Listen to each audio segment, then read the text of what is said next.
Olá pessoas, eu sou o Léo. E eu sou o Miguel. E esse é o canal Piuí. Sim, demorou 2 semanas, mas a gente voltou aqui pra saga Marvel. E, meu amigo, são várias partes. Essa aqui é a segunda, mas eu acho que terão, tipo, mais de 10, né? Posso fazer isso o dia todo. É um longo caminho, porque até os filmes de heróis dominarem os cinemas do mundo inteiro, a Marvel teve que dar muitos pequenos passos. E vale a gente mencionar já aqui, tá? Esse movimento de cinema dominado por filme de herói aconteceu por causa do MCU. Mas enfim, hoje vamos retomar a nossa jornada trazendo 2 filmes importantíssimos para preparar o chão para Os Vingadores. Então apague as luzes do seu quarto e tome logo o seu suco do super soldado, porque está começando a segunda parte da saga Marvel aqui no canal Piuí.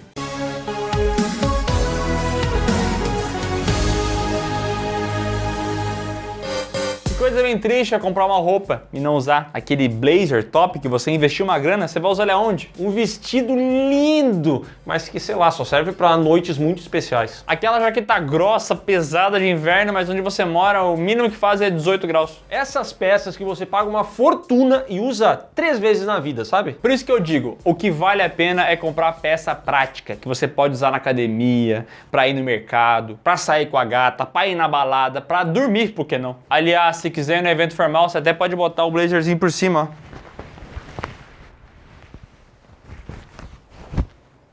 Temos o nosso segurança. Yeah, boy.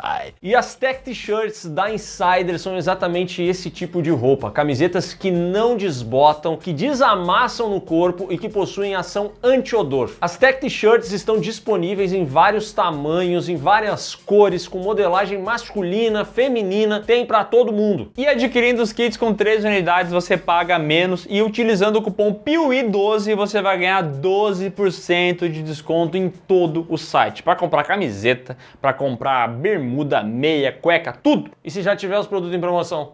Aí você ganha mais 12%.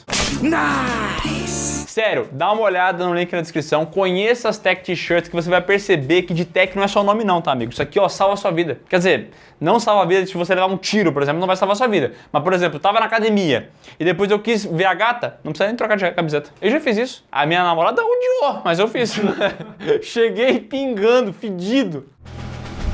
No primeiro vídeo dessa saga, a gente viu que a Marvel começou o MCU com 2 filmes. Um deu muito certo e o outro nem tanto. Homem de Ferro foi um grande sucesso e fez muita grana lá em 2008, mas o Incrível Hulk não conquistou muito assim o coração dos fãs, nem dos críticos e nem fez muito dinheiro. Porém, a Marvel conseguiu tirar a corda do pescoço com o sucesso de Homem de Ferro. Então já estavam preparando o universo para os próximos filmes, porque o grande sonho deles era fazer um filme que ia juntar todos eles. Com grandes poderes, vem grandes responsabilidades. E foi justamente Homem de Ferro que deu aquela coragem a mais. Foi o sinal que eles precisavam para saber que estavam no caminho certo. E isso ficou bem claro enquanto o filme ainda estava nos cinemas. Foi justamente naquele período que a Marvel começou a intensificar toda a pré-produção de vários filmes que já haviam sido planejados. Nesse momento, mais especificamente 3 filmes, que foram todos lançados entre 2010 e 2011. A gente está falando de Homem de Ferro 2, Thor e Capitão América, o primeiro Vingador. Homem de Ferro 2, uma continuação do personagem já estabelecido. Thor, o surgimento de um novo personagem no MCU, e Capitão América, o primeiro Vingador, que teria a mesma situação, precisava apresentar um novo personagem. E é justamente sobre o último filme que eu mencionei, Capitão América, que a gente vai falar agora. Vale ressaltar que esse não foi o próximo filme na ordem de lançamento, mas a gente acha que faz mais sentido a gente falar agora de Capitão América do que de Homem de Ferro 2. Por quê? Porque sim.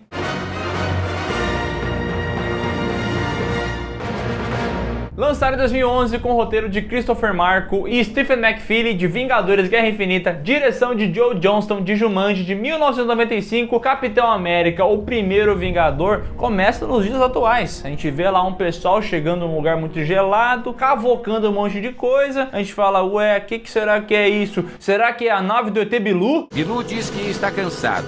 Mas não era. Esse pessoal encontrou ali no meio do Ártico uma aeronave caída e principalmente um escudo muito reconhecível. Minha nossa!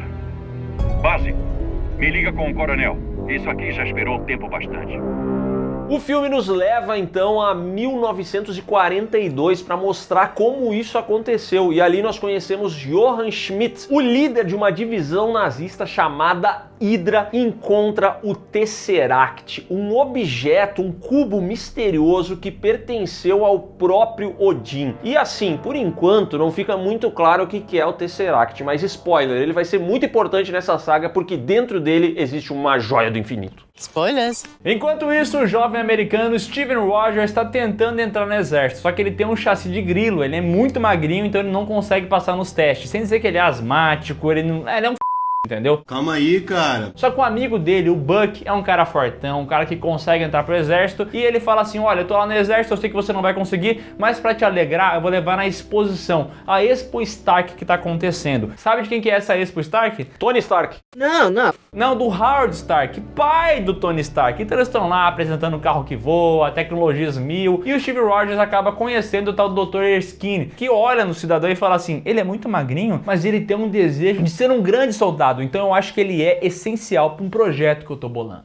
Maltogluta e outras paradas. O Dr. Skirn então leva o Steve Rogers até um campo de treinamento, onde ele é guiado ali por duas pessoas, a agente Peggy Carter e o Capitão Phillips. E esse pessoal vai ambientando ele no local, o Steve Rogers começa o seu treinamento e ele claramente não é capaz de ser um soldado, ele fracassa miseravelmente em todos os treinos. Entretanto, quando o pessoal já perdeu as esperanças nele, acontece uma situação muito peculiar. Durante um teste, uma granada é arremessada e o Steve Rogers, vendo que aquela granada vai explodir e machucar outras pessoas, ele simplesmente se atira em cima da granada e pede para todo mundo se afastar. Afaste-se! Pra trás!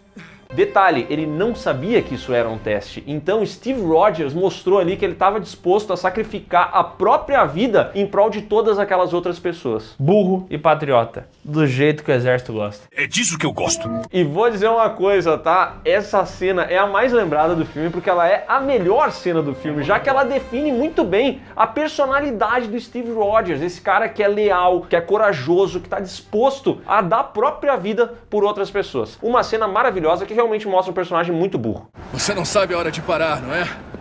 Posso fazer isso o dia todo. O Capitão Phillips ainda assim não acredita que o Magricela aí é um bom candidato para esse programa. Ele acha que os outros caras mais fortes são melhores do que isso. Só que o Dr. Skinny explica pro Steve Rogers que o que ele tá fazendo é um soro do super soldado. Então o que ele tá procurando não é uma pessoa que já é forte, mas é uma pessoa que tem bom coração, uma pessoa que se doaria pelos outros. Porque daí o soro, o suco, ia fazer ele realmente ficar fortão. Em paralelo a isso, a gente descobre que o Dr. Schmidt já tomou uma versão alterada desse suco, só que estava numa versão de testes ainda. Então ele acabou pegando ali uma contrapartida que é ficar sem pele, mas não só sem pele, fica com a caveira vermelha. E assim ele tem essa cara de caveira vermelha aqui. Feio! Oh, menino! E ao lado do Schmidt tem o tal do Dr. Armin Azola. Esse nome é brabo, tá? Armin Azola, é muito esse nome. O senhor é babaca. E esse é o tipo capacho dele, entendeu? Ele vai lá, recebe as informações, ele tá tentando melhorar o soro, ele tá tentando melhorar as tecnologias, porque eles têm esse Tesseract e assim eles conseguem fazer armas muito avançadas pra época que eles estão. Isso vai mudar a guerra. Isso vai mudar o mundo. Mas voltando, Steve Rogers é selecionado, colocado na máquina de suco que é operada por ninguém menos do que Howard Stark. E quando ele sai dali, meu amigo, a gente vê que os efeitos do suco são realmente muito tentadores. Steve Rogers é o que chamam por aí de fake Ned, né? Whoa, look at him. E um dos efeitos mais lembrados do MCU inteiro é essa transformação do Steve Rogers, porque o Chris Evans é um cara forte naturalmente, quase todos os papéis dele ele tá forte. Não do tamanho que ele ficou nesse filme, mas ele era um cara grandão. E no início do filme ele tá magrinho, pequenininho, sem maxilar, você olha e fala assim, caraca, o que aconteceu com ele? Será que ele emagreceu assim pra fazer o filme? E não dá pra diminuir de altura, né, pra poder fazer um filme. Então eles obviamente utilizaram um dublê de corpo e encaixaram o rosto do Chris Evans ali naquele corpinho. A magia do cinema. Foi uma mistura muito bem sucedida de efeitos práticos com CGI, deu muito certo, assim como deu certo a entrada do Chris Evans como Capitão América, como Steve Rogers, porque ele se encaixa tão bem no papel que hoje em dia é difícil a gente ver outros atores assumindo o manto do Capitão América. Ele de alguma maneira conseguiu tomar esse papel para si. E é curioso isso, porque quase não aconteceu, já que ele negou o papel mais de uma vez, acabou sendo convencido a entrar nessa jogada pelo Robert Downey Jr. e pelo Joe Jonas, Johnston, mas ele tinha muito medo de que a vida dele, a vida particular dele, mudaria demais depois de fazer um filme pra Marvel, sabe? Ele não queria ser esse cara que aparece em todo lugar, que tem muita gente atrás dele e tal. Isso porque ele até já tinha feito o filme de herói antes, né? Ele tava lá no Quarteto Fantástico fazendo o Tocha Humana. Então, ele já tinha uma experiência, e nesse caso não muito positiva, com filmes de herói. Mas a verdade é que ele encaixou com uma luva aqui no papel do Steve Rogers, que é esse cara patriota, benevolente, altruísta. E aquele medo que ele tinha de destruir a sua vida pública realmente faz sentido, porque hoje em dia ele não consegue mais tomar um sorvete na rua sem ser rodeado por 30 pessoas. E de ser considerado por muitos um ator bonito. Ih, polêmico, hein? Mas não bom, né? Steve Rogers sai todo gostosão da máquina, com o peito durinho, a Peggy Carter encosta e é real. Como se sente? Já olhou pra alguém e pensou, o que passa na cabeça dela? E aí o Dr. Schmidt, sabendo que tá rolando esse rolê do Dr. Skinny, fazendo o suco e tudo mais, manda um espião nazista pra capturar o suco. O cara aparece lá, mete bala no Skinny, bota a mão no suco e sai correndo. E o Steve Rogers tem poderes agora, então ele vai correndo atrás do espião, então ele vai entendendo como é que funciona a super força dele, a velocidade, a resistência, e no meio dessa correria acaba caindo o vidrinho do suco, entendeu? Então eles quebram a parada e não tem mais o suco. Porque é assim que funciona a ciência, entendeu? Você não pega e coloca no papel o que você vai fazer, você faz uma vez só. É tudo na memória. Tudo na memória. Tava tudo na memória do Dr. Skinner, ele morreu, ninguém mais sabe a fórmula. Ah, que coisa, né? Esse aí não é burro, não. Esse cara aí tá zoando. E outro problema é que esse espião acaba tirando a própria vida, então ele não tem nem informações de quem que enviou o brother e tal. O Steve Rogers fica completamente arrasado com isso aí, e o governo americano chega e fala, agora a gente tem um propósito pra ti. Agora que tu tá forte, bonito, gostoso, a gente já sabe o que tu pode fazer. Virar garoto propaganda. Cada um que você compra é uma bala no cano da arma do seu irmão. E aí vem uma cena muito boa do filme mostrando como é que funcionava essa propaganda de guerra. Ele vai em vários lugares mostrando que os aliados estão vencendo, que eles estão fortes, que eles são demais. E tem inclusive a recriação daquela capa clássica do Capitão América, que ele tá metendo um socão na cara do Adolf Hitler. Os alemães pensarem duas vezes antes de se meterem conosco. Fato é que, inicialmente, o Capitão América não é um soldado, ele é um garoto propaganda, e isso começa a incomodar o Steve Rogers, porque ele percebe que não foi pra isso que ele se alistou, ele percebe que os outros soldados não levam ele nem a sério, não o consideram um soldado, e esse incômodo fica nele, até que chega um momento que ele compartilha isso com a Peggy Carter, e ela fala pra ele assim, meu amigo, se você quer ser um soldado, haja como um soldado. E o Steve Rogers vê a oportunidade perfeita pra isso, no momento em que ele descobre que o pelotão em que o seu amigo Bucky Barnes estava simplesmente desapareceu. Bucky é dado como morto, inclusive. Porém, Steve Rogers descobre que ele está vivo e está aprisionado na Áustria. Então ele arma toda uma operação junto com a Peggy Carter e o Howard Stark, uma operação secreta. Eles levam ele de avião até esse local onde o Steve Rogers, sozinho, invade um acampamento militar, acaba com todos os inimigos e consegue libertar seus aliados. Encontro vocês na clareira com quem mais eu achar. Espera, sabe o que faz? Sei. Já nocauteei Hitler mais de 200 vezes. É justamente nessa base que o Capitão América encontra pela primeira vez com o Schmidt, que revela... Não, e não só o Schmidt, mas o Ramin Azola também. Para com essa porra aí, meu irmão! O Asmin Arrola, o Schmidt e o Caveira Vermelha, que é o Schmidt, pela primeira vez revela a sua imagem para Steve Rogers. Você finge ser um simples soldado, mas na verdade você só está com medo de admitir que nós deixamos a humanidade para trás.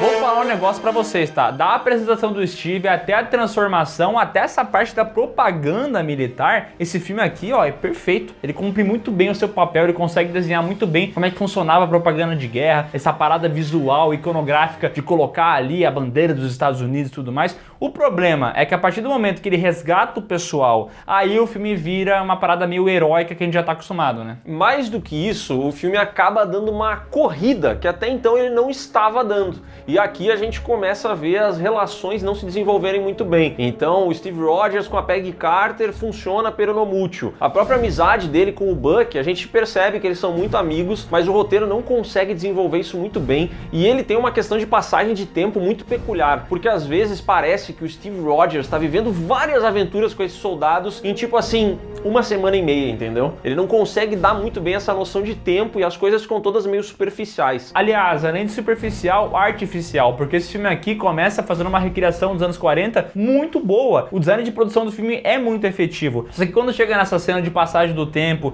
mostrando as missões que o Capitão América fez com a sua equipe, tem várias cenas muito artificiais, cheias de fundo verde, com CGI chechelento, nem parece que faz parte do filme. Olha essa cena que o Capitão América pula de cima de um tanque gigante. Que isso?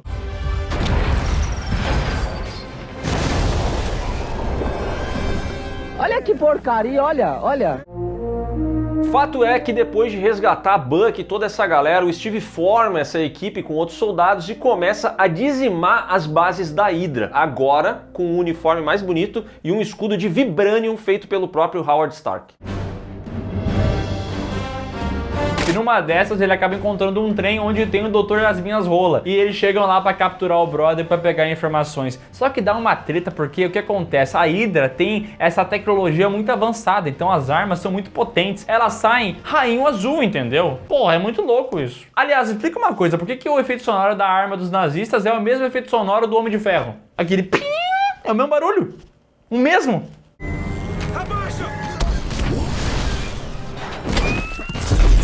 No meio desse tiroteio de rainho azul, acontece que o Bucky Barnes se vê em apuros e simplesmente despenca para a morte. Um momento muito triste, porém nem tanto, já que o filme ainda não conseguiu fazer a gente pegar essa relação de verdade, entendeu? Então foi tipo assim, perdeu o amigo, beleza, mas bola pra frente agora, vamos pra próxima missão. Eu vou atrás do Schmidt. Não vou parar até todos da Hydra terem morrido ou serem capturados. E é isso que acontece, inclusive, né? Porque logo depois eles têm somente mais uma base da Hydra pra chegar, pra tocar o terror, que é justamente onde está o Caveira Vermelha. Aí é uma batalha de tirinho no meio de um hangar, cheio de soldado, arminha azul pra cá, arminha azul pra lá. Cara, até parece meio Kung Fury às vezes. A parada não é muito legal, eu não acho bem feia essa cena, mas fato é que o Caveira Vermelha decide que vai escapar daquela situação ali porque ele viu que tá dando ruim pra ele. Então ele vai pegar a grande nave dele, botar no ar, que tá lotada de mísseis muito poderosos e cada míssil vai destruir uma cidade muito importante.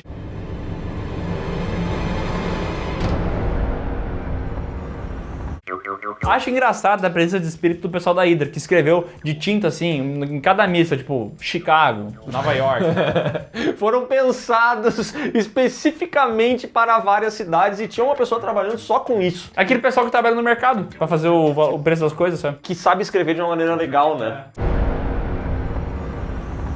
O que o Schmidt não esperava é que Steve Rogers se penduraria no avião à la Tom Cruise e acompanharia ele nesse voo. E quando Steve Rogers percebe os mísseis, a destruição que isso vai causar, ele decide parar não só o vilão, mas esse avião. Se inicia ali uma grande brigação e no meio da lutaria toda, acaba que o motor dessa aeronave é danificado e a gente descobre, ou melhor, o Capitão América descobre que essa nave estava sendo movida pelo Tesseract. Era o poder do Tesseract que mantinha esses armamentos e essa aeronave no ar. E neste momento, o Caveira Vermelha, vendo que deu problema no motor, vendo que o Tesseract está exposto, ele vai lá e pega o Tesseract. Que nem aquelas crianças que brincaram com o Césio, né? Uma luz muito bonita, azul, venha ver! Exatamente.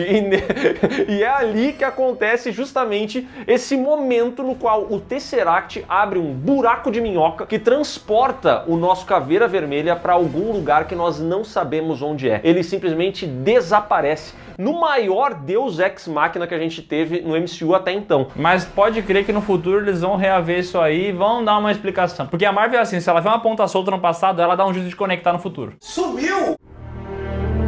O Capitão América agora está sozinho naquela nave e ele não faz ideia de como pilotar aquilo lá. A nave está caindo, está sem motor. Então ele liga pro pessoal lá, dos aliados, e fala assim, galerinha, é o seguinte, ô Peggy Carter, tô muito apaixonada por ti, queria dançar contigo e tal, ia ser muito massa se a gente pudesse dançar. Acontece que não vai dar não, tá? Porque eu tenho que derrubar essa nave aqui, porque senão isso aqui vai acabar matando muita gente. Então num ato de sacrifício, ele acaba enterrando essa nave em alguma parte muito gelada do planeta, onde não vai causar nenhum dano à humanidade. Vou odiar pisar no seu... O pessoal tenta procurar o Steve Rogers, mas não encontra. O que eles encontram é o que eles realmente queriam, né? O Tesseract. Mostrando que a vida humana, por mais heróica que seja, é insignificante pro exército. O que eles querem mesmo é a tecnologia. No final do filme, voltamos ao tempo presente, onde Nick Fury encontra-se com Steve Rogers, esse cidadão que ficou congelado por 70 anos, está acordando nos dias atuais e é abordado pelo diretor-geral da SHIELD. Quem é? Nick Fury. Você vai ficar bem? Vou. É que eu tinha um encontro. Capitão América, o primeiro Vingador, custou 140 milhões e faturou 370, que assim, não é muita grana pros padrões da Marvel, mas assim, levando em consideração que é um filme de Segunda Guerra Mundial, que pode diminuir um pouco o interesse das pessoas e tal, fez um dinheiro bacana. Assim, as críticas foram positivas, outras nem tanto, e pra mim o grande problema desse filme é na parte de como é que eles retratam a Segunda Guerra Mundial. Acho muito bacana no início, que tem todo o lance da propaganda, eles mostram como é que funciona os esforços dos aliados, mas eles não mostram o pesar que a guerra foi. Porque a gente não tá falando de um evento tipo ir no shopping, a gente tá falando da Segunda Guerra Mundial, um negócio pesado demais, com consequências catastróficas, e parece que o universo da Marvel é muito leve pra poder explorar toda a podridão que foi isso, sabe? O que me incomoda mais do que isso nesse filme é a dificuldade que ele tem de explorar as relações entre os personagens, porque ele pauta vários acontecimentos em um romance que eu não compro e em uma amizade que também, sabe, uma amizade qualquer. Eu acho que o primeiro ato desse filme é maravilhoso, toda essa origem do Steve Rogers e tal, ela é impecável. Dali pra frente eu defino ele como filme de tirinho.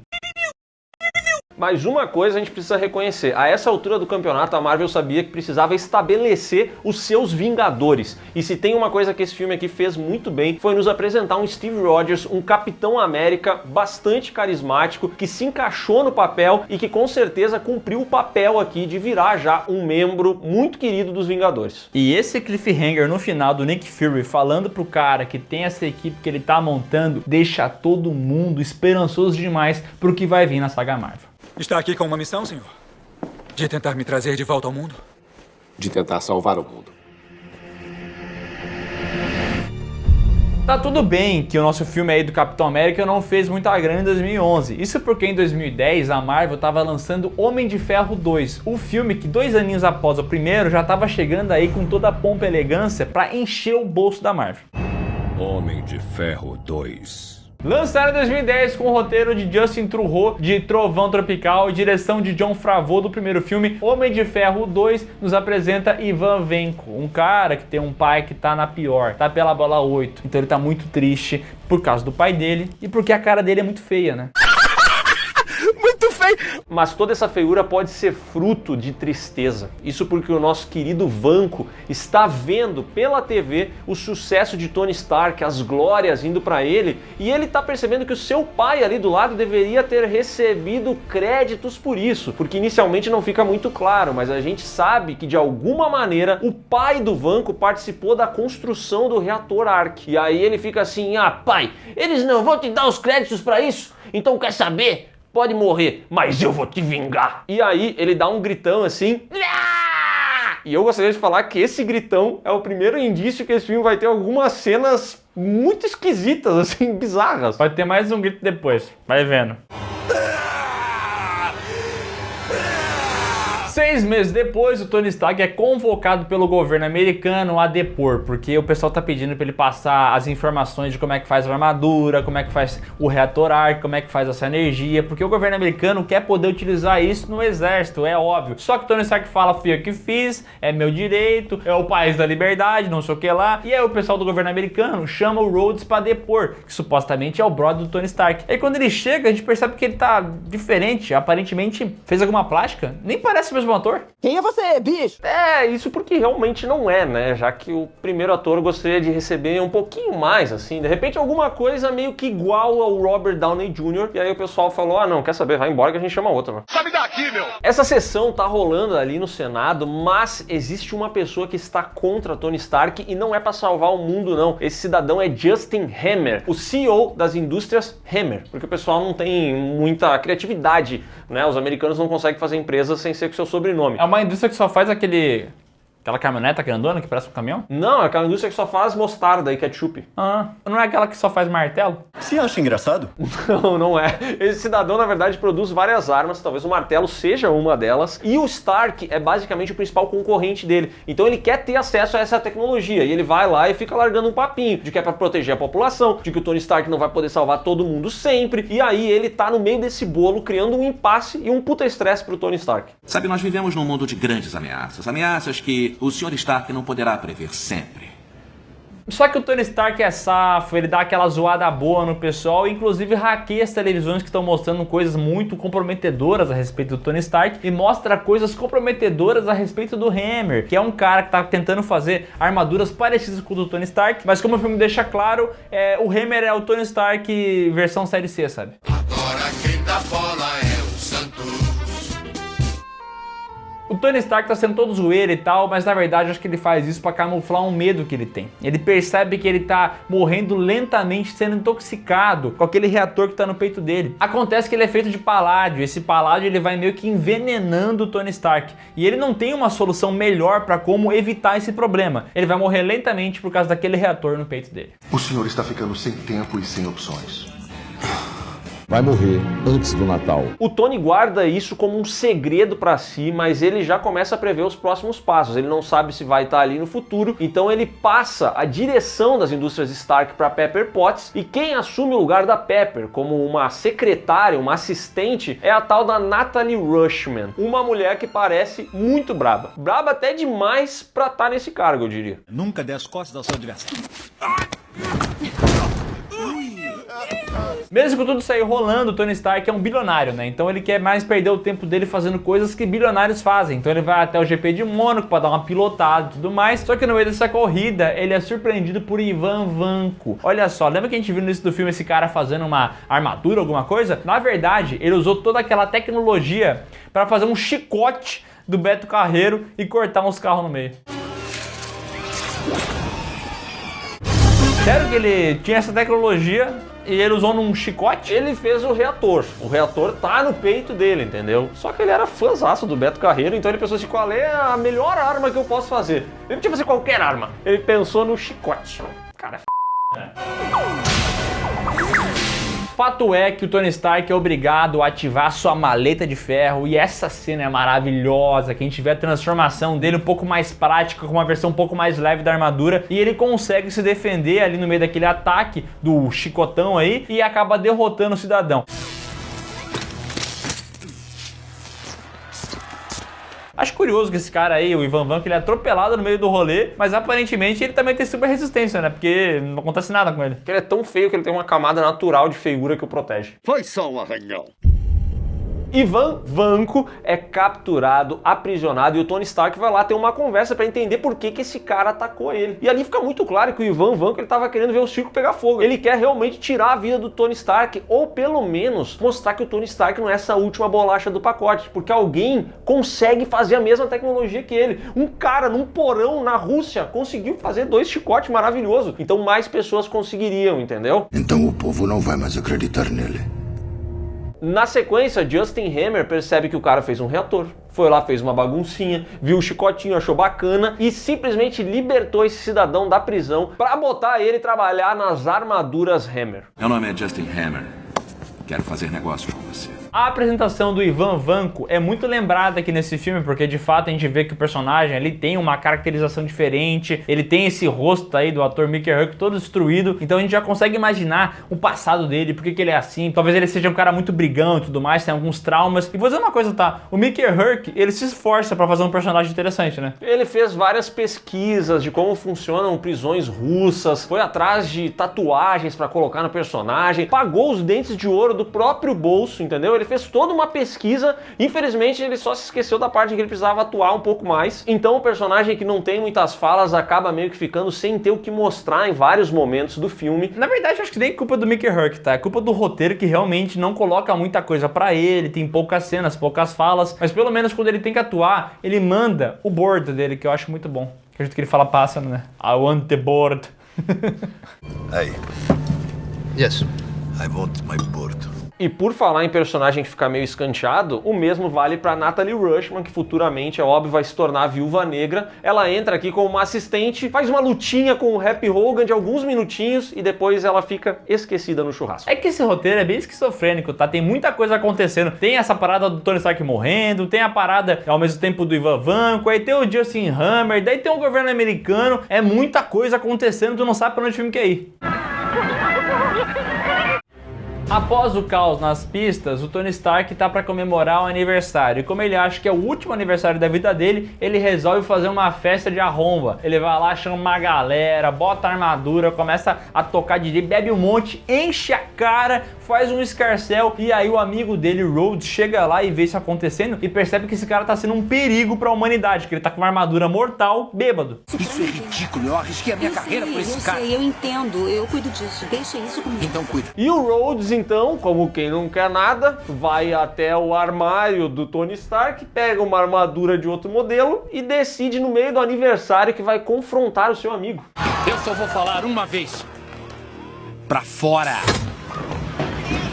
E assim, meu amigo, essa parte é um pouco improvável. Eu sei que a gente tá falando de armadura tecnológica, de pessoas com poderes e tal, mas sério que o cara coloca a armadura dele assim pra qualquer um chegar lá e pegar? Não tem uma senha, não tem uma dificuldade do Rhodes entrar na armadura e conseguir controlá-la?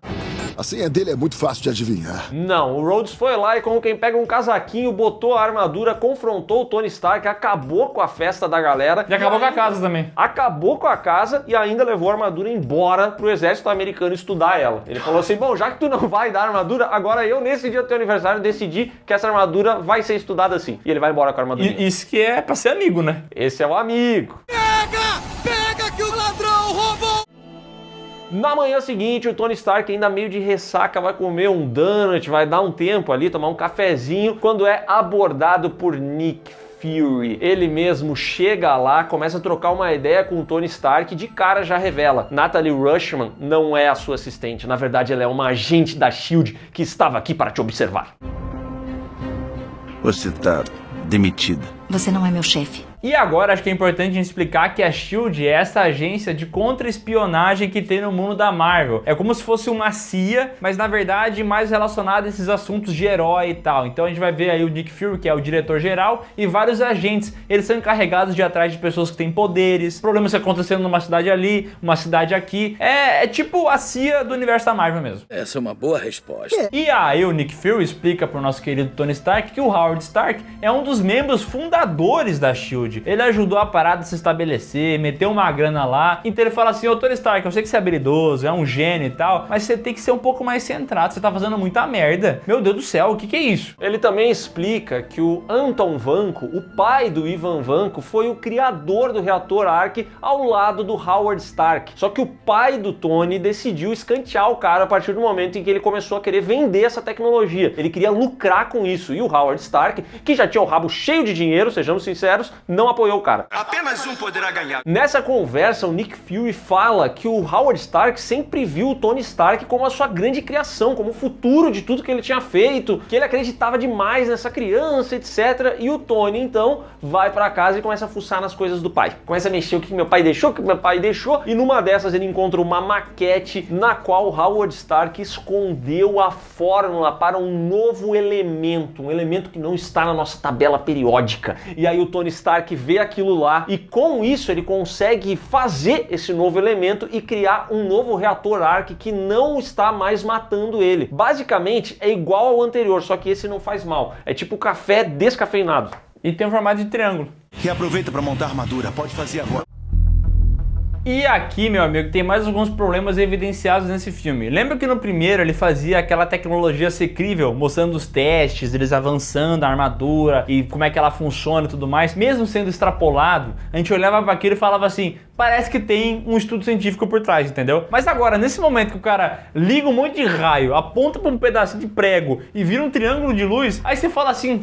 Nesse momento tem a clássica cena 60 segundos do Tony Stark pensando coisas. Que é assim, ó, subiu um globo, diminuiu o globo, mexeu aqui, fiz um novo elemento, tá pronto. É muito rápido, é muito fácil e assim, vou ser sincero, isso daí eu acho que é meio bobo, mas o que mais me incomoda nesse filme é a quantidade de coisinhas jogadas e de caminhos que ele começa a tomar e ele não vai pra lugar nenhum com esses caminhos, entendeu? Essa doença toda do Tony Stark, ela é resolvida de uma maneira muito simples. E o Jon Mas é que eu tô te falando, tipo assim, no outro filme eles tinham cuidado com essa parada da tecnologia, como é que ela avança, ela tem algum peso na trama. Aqui, que nem tu falou, o estalar de dedo resolve esse problema e fica claro que esse roteiro aqui foi mexido, porque tem muita coisa. Não é possível que eles tinham a ideia de colocar tanta coisa no filme só, né? O Jon Favreau disse que houve intervenção do estúdio. A ideia dele era fazer uma história muito mais intimista do Tony Stark, baseada justamente na passagem clássica dos quadrinhos O Demônio na Garrafa. A ideia dele era mostrar o Tony Stark lutando contra si, contra o alcoolismo, contra os seus problemas pessoais, entendeu? E isso até aparece aqui, então ele bebe demais na festinha e dá um problema. Só que, sinceramente, se a gente cortasse essa parte inteira do filme fora, ela não faria falta nenhuma. Tudo isso que eu imagino que tenha sido muito idealizado pelo Jon Favreau, não, vamos por esse caminho e tal, tudo isso acabou ficando de lado pra gente ter, por exemplo, a Natalie Rushman entrando aqui, já preparando a gente pra um novo membro, a gente ter aqui um vilão talvez um pouco mais espalhafatoso, entendeu? As coisas, elas com certeza foram mexidas. Isso é claramente culpa dele. Lembre-se, espera aí. Enquanto o Tony se moderniza, o Hammer vai apresentar a nova tecnologia que ele fez. O Ivan Vanko mexeu lá nas armaduras, só que ele não quis colocar pessoas dentro. Ele quis fazer drones com formato de gente muito bombada. Na verdade, são robôs que ele vai controlar. O Hammer fica brabo, ele acha meio ruim, mas ele acaba aceitando, porque ele fala assim, beleza, isso aqui pode ser algum caminho. E além disso, ele também apresenta a máquina de guerra. Lembra que o nosso querido Rhodes roubou a armadura do Homem de Ferro? Então, ele levou até o Hammer colocou um monte de cacareco, botou um monte de laser e agora tem essa armadura que vai ser usada pelo governo americano. E quando o Tony descobre que isso tudo tá rolando e que o Ivan Vanko tá por trás dessas coisas, ele vai até o local de apresentação dessa tecnologia para ver o que tá rolando. Mas ele não testou ainda o triângulo, ele não sabe se ele pode usar. Mas ele bota no peito mesmo assim e a gente tem inclusive uma cena patética de quando isso acontece. Cara, essa cena poderia estar em Trovão Tropical. Esse é o segundo gritão muito ruim que tem nesse filme, tá? Tem gosto de coco com metal. Não. Tony Stark vai até o local de apresentação das armaduras Hammer e lá ele começa a ser atacado por todas elas. O Ivan Vanko tá controlando tudo isso à distância e bota a máquina de guerra e os seus drones para atacarem Tony Stark. É uma grande batalha, é tiro aqui, tiro lá, tem boas cenas realmente, muito bem feitas com CGI e tudo mais. No meio desse rolê eles conseguem desativar a armadura do máquina de guerra que estava sendo controlado pelo Ivan Vanko e agora o Rhodes pode controlar. Então se juntam Homem de Ferro e máquina de guerra para destruir todos esses drones.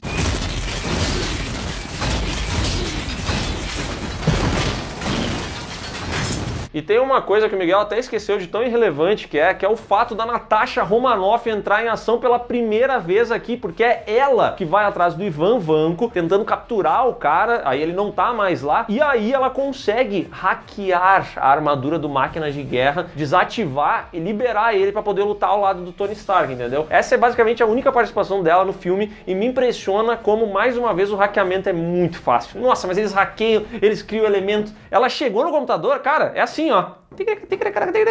Hackei. Hackerman. Ah, o Ivan Vanko também hackeia, né? O Tony Stark. Cara, o Ivan Vanko, a primeira vez que ele chegou nas indústrias Hammer, o cara falou pra ele assim, olha, essa é minha tecnologia. Aí ele foi no computador, digitou Leonardo e hackeou a parada, velho. Não, e depois ele lá preso, ele digita num telefone estragado Stark e ele hackeia o Stark. Cara, as coisas acontecem com uma facilidade nesses filmes que tira o peso de qualquer consequência. Isso é tão fácil. Voltando pra batalha, eles acabam com todos os robozões do Hammer, só que fica o chefão final, o boss final. Quem que é? O Chicote de Ferro? Como é que é o nome dele? Beto Carreiro de Ferro. O Beto Carreiro de Ferro, ele mesmo. Beto Ferreiro. Beto Ferreiro, top. Começa o Beto Ferreira aí, chicotear todo mundo, chicoteia a máquina de guerra, chicoteia o Tony Stark, mas essa batalha acaba em 10 segundos, é muito bizarro.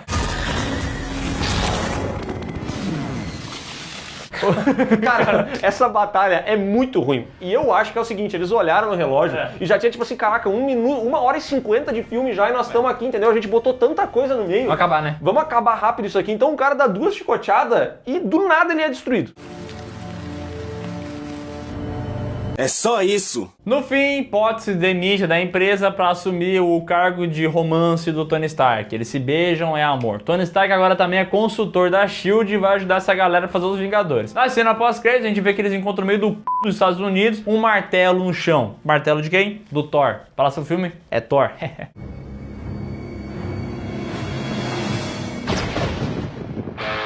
Homem de Ferro 2 custou 200 milhões e faturou 623, mostrando que é o Homem de Ferro que enche o bolso da Marvel, né? O longa recebeu críticas positivas em sua maioria, mas algumas apontam realmente alguns defeitos de roteiro, que são bem evidentes aqui, sabe? Esse filme ele é meio esquizofrênico, tem o lance do alcoolismo que não é muito bem tratado do Tony Stark, tem o lance da doença, tem o lance do Ivan Vanko, tem o lance da Natasha, da SHIELD, é muita coisa acontecendo, meu Deus do céu, cara. Esse aqui é um filme que claramente o pessoal da produção se uniu, todos os produtores, eles foram ali, olharam, não, pera aí, vamos botar a Natasha Romanoff aqui, que daí ela encaixa melhor nesse filme do que lá no outro. Vamos botar isso aqui, isso aqui, isso aqui, e aí virou meio que um Frankenstein. Eu acho que ainda assim o filme funciona, mas ele tem coisas que poderiam ser muito mais bem exploradas. O Beto Ferreira podia ser um bom vilão, cara. Esse filme funciona porque tem Robert Downey Jr. aqui segurando o carisma, ele é um personagem muito bom, ele tem piadas boas. Porra, ele leva morango pra Pepper Potts, que é a única fruta que ela é alérgica. Isso é muito bom, entendeu? É engraçado e tal. Mas de fato, quando você olha pro roteiro do filme,